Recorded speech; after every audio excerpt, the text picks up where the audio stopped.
الله، ايه اللي بتعمليه ده يا طنط؟ زي ما انت شايفه بحط هدومك في الشنط. هو ايه المناسبة؟ عشان هتسافري. هسافر؟ ايوه هتسافري.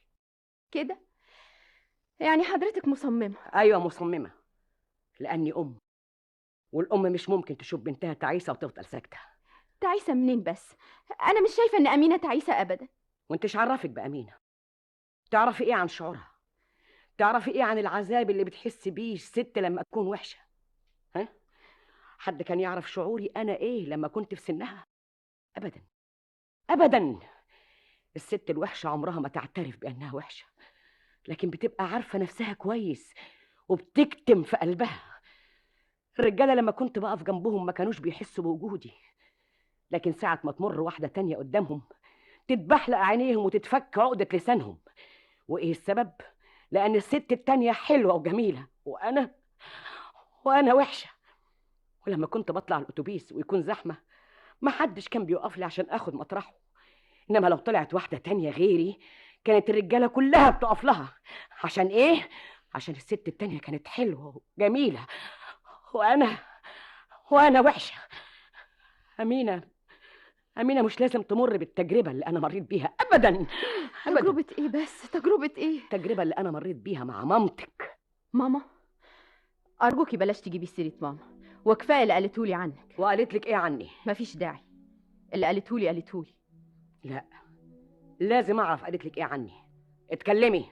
انت اخر واحدة تتكلم عن ماما.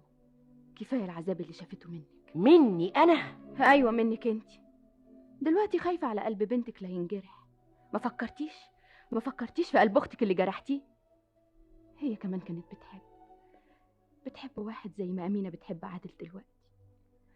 تقدري تقولي لي عملتي ايه مع الراجل ده؟ انكري اذا كنتي تقدري. انا مش فاهمه انت بتتكلمي عن ايه. بتكلم عن الراجل اللي سرقتيه منها. بتكلم عن انكل عبد القادر.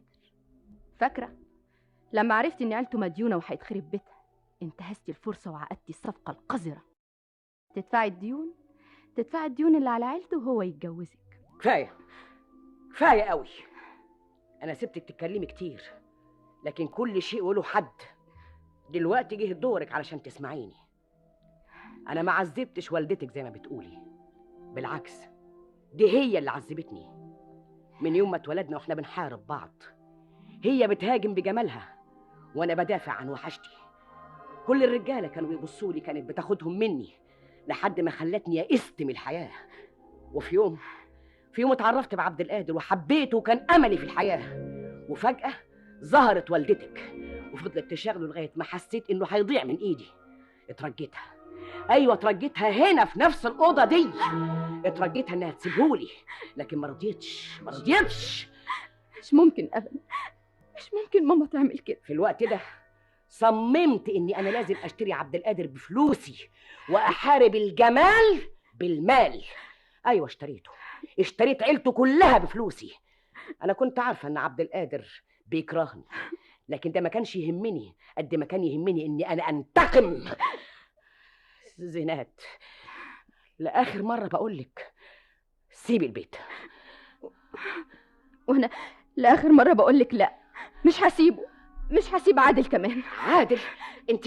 ايوه انا بحبه. وامينه؟ ما تهمنيش. لا لازم تهمك، وانا هعرف ازاي اخرجك من البيت. انت بتهدديني؟ اخرجي من بيتي يا حربايه يا خربت البيوت. الله، تعالي هنا، تعالي. رايحه فين؟ فوتي قدامي. الله الله الله، ايه ازاي ده؟ حفيظه انت بتعملي ايه؟ الحقني يا انكل.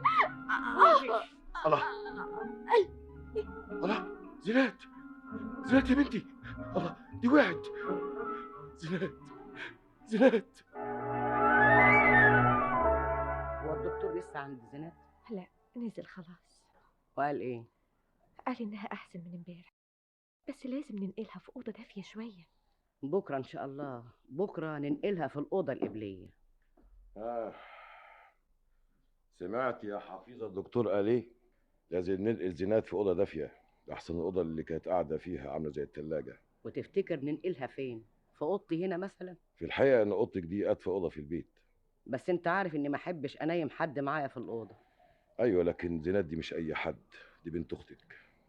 على كيفك يا عبد القادر، اعمل اللي انت عايز تعمله. احنا هنجيب السير بتاعها هنا يا امينه، انا هروح احاول اصحيها. تفتكري الأوضة هتساعي يا ماما؟ هتساعي يا امين، بس روح انت نامي دلوقتي احسن انت ما نمتيش امبارح بالليل والتعب باين عليكي قوي. حاضر يا ماما، بس أنا عايزه ايه يا امينه؟ كنت عايزة أتكلم مع حضرتك بخصوص ايه؟ بخصوص عادل يا ماما. انت ما خدتيش بالك من ساعة ما زينات جات لها الأزمة؟ شفتي كان قد إيه مخضوض عليها ووشه كان أصفر؟ أنا عمري ما شفته بالشكل ده أبدا يا ماما. هو في الحقيقه كان خايف عليها قوي ومهتم بيها زياده عن اللزوم. قولي لي بصراحة يا ماما، تفتكري إن عادل وزينات انت بتقولي ايه يا امينه؟ ما هو لو حصل وكان بينهم أي حاجة أنا هموت نفسي يا ماما. وايه بس اللي يخليكي تفتكري كده؟ لا يا امينه، لا لا، انا ما احبش اشوفك بتفكري بالشكل ده ابدا. انا عاوزاكي تبعدي الافكار الوحشه دي عنك خالص، دايما كده تكوني متفائله اكتر من كده، فاهمه ولا لا؟ أيوه أيوه يا ماما. الظاهر ان اليومين اللي فاتوا دول خلوكي عصبيه شويه. هو عادل لسه هنا؟